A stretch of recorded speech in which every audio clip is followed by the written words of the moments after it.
environnemental. Il faut le respecter. Alors, nous, on va respecter le droit à l'information, qui est un droit constitutionnel. Et je parle sous le contrôle du président Doudou Wade. Il s'y connaît.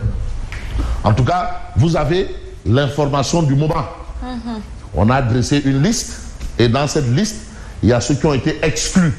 Et quand on regarde un peu la configuration ou la ligne de ceux qui ont été exclus, ça renvoie un peu. Vous savez, l'histoire tend souvent à bégayer. C'est comme la mode. Pas d'éléphant a toujours existé un du temps de nos. Un pain, ça a existé. Pain, afro, ça a existé. De retour de mode. Ouais, le retour de mode, napi. Ça a existé. On a vécu, nous avons connu l'époque sud. Hein? Bon, médias dit reconnu par l'État. Vous avez dit le ministre Aliou Sall viole la Constitution. Ça, c'est le titre de tribune. Il a violé la Constitution. Le ministre Aliou Sall viole la Constitution. On dit que la Constitution est au-dessus de tout. Voilà, c'est la charte fondamentale. Absolument.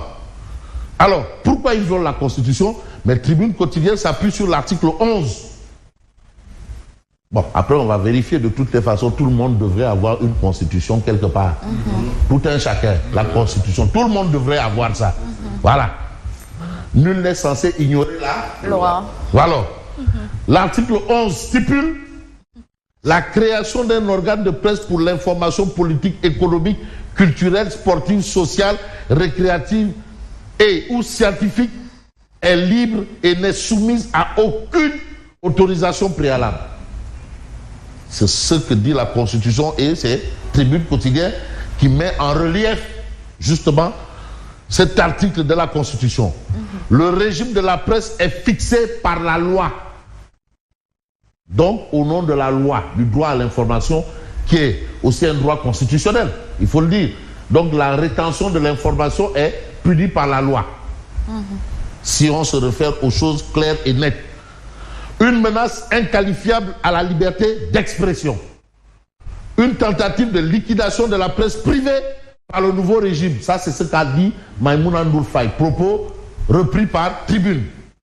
Il n'appartient ni à la tutelle, ni au gouvernement de valider l'existence légale des entreprises de presse, selon Mamadou Ibra Kane, du CEDEPS. Parce que quand même, il faudrait repréciser les choses. Affaire bien. C'est avec science. Les arguments des uns contre ceux des autres. Ne répétez plus argument. Les arguments des uns contre ceux des autres. C'est comme ça que ça se passe. C'est un débat. C'est une discussion pour que jaillisse la lutte.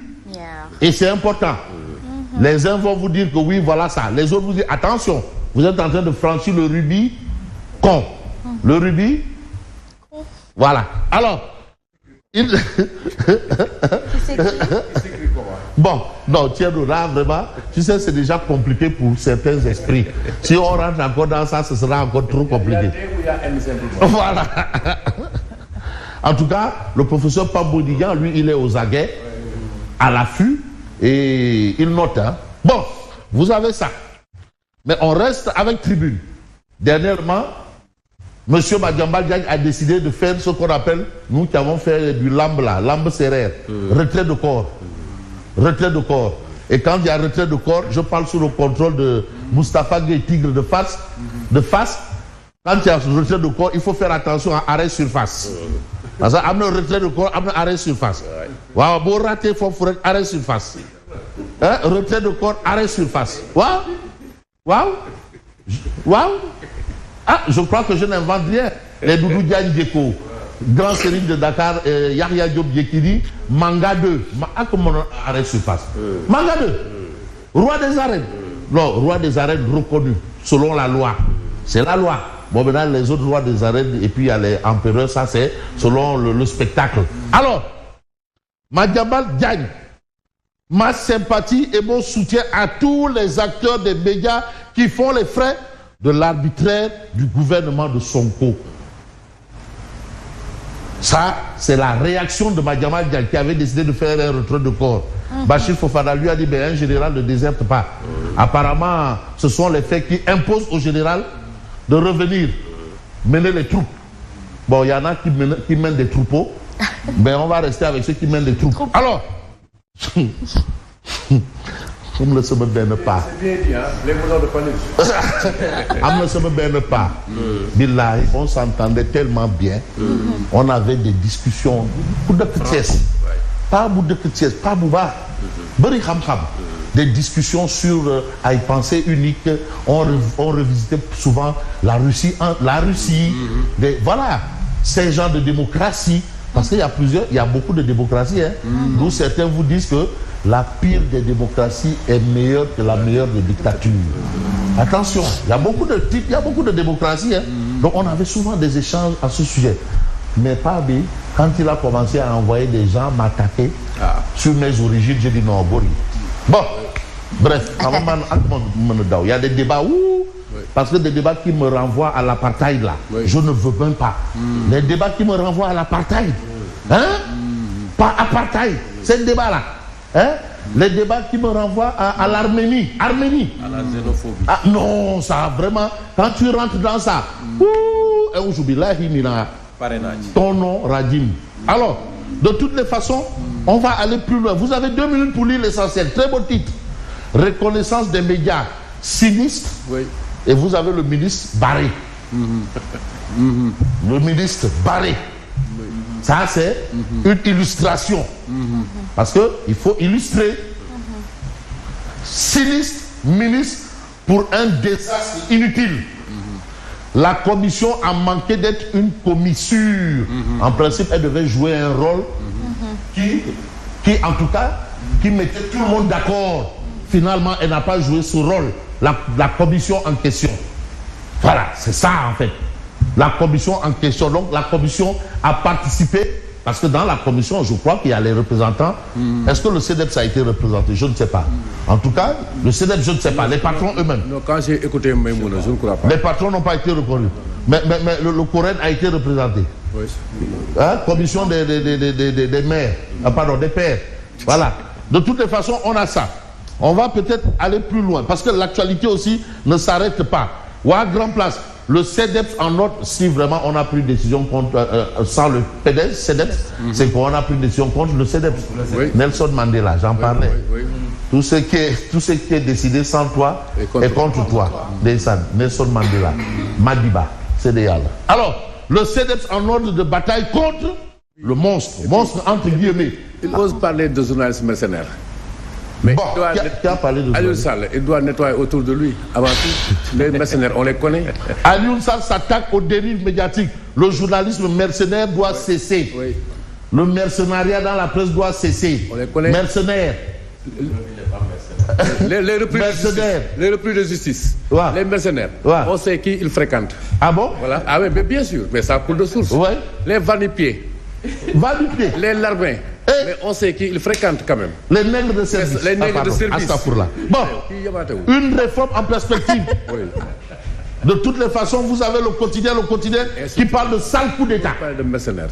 Oui. Sale coup d'État. Liste provisoire des médias reconnus. Le sale comme Aliou Sall, le ministre, coup d'État. Le sale coup d'État. Et en l'état, on retient sur 380 demandes, 112 validées par le ministre de la Communication. Oui. Le quotidien,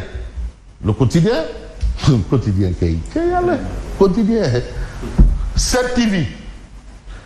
TV, number one. Zik FM, number one. LAS, parmi les médias exclus. Le CEDEPS dénonce un abus et engage le combat. Est-ce que ce sera un combat brédour ou bré simple?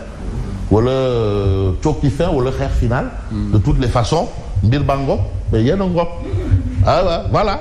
Et on va un peu aller plus loin, mais vous avez le point actuel. Mais si j'ai la presse, si j'ai la presse, et quand on dit si j'ai, c'est qu'il y a un croque-mort. Le croque-mort, c'est le croque-mort. Hein? Le fossoyeur. Le croque-mort. Tu sais, croque-mort, il fallait toujours croquer le petit orteil pour vérifier si la personne est morte. C'est pour ça qu'on parle de croque-mort. Alors, CJ La Presse, Le Quotidien, Point Actu, La Source A, Le Témoin, Sen TV, 7 TV non reconnu. Les concernés attendent les notifications. C'est facile de dire que non, vous n'en valez pas la peine, mais sans vous dire pourquoi. Bon, en principe, un État ne fonctionne pas comme ça.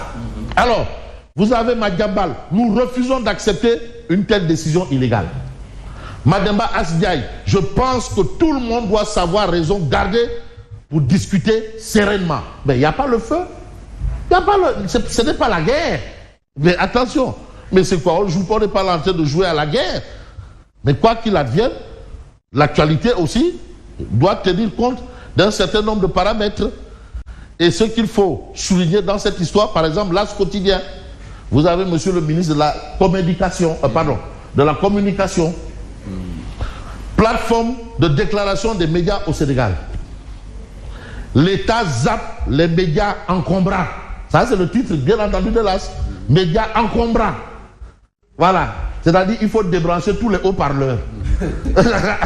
Et les oufleurs. Tout. Pour l'As, le Red Chef, l'As. Le Red Chef, je crois que c'est Ousseynou Baldé, mon jeune frère là. C'est Ousseynou Baldé, dont il est question ici. Pour l'As, le Red Chef sorti de l'ICIC depuis 2007 n'aurait pas 7 ans d'expérience. Mais Ousseynou Baldé, on l'a connu à Wolf Grand Place de Jean Meïssa Diop. Quand même, Ousseynou Baldé, on peut le tracer. Ousseynou Baldé. Mais il y a des gens qui sont là, Moustapha Diop de Wolf Adjiri. Mais il connaît Ousseynou Baldé.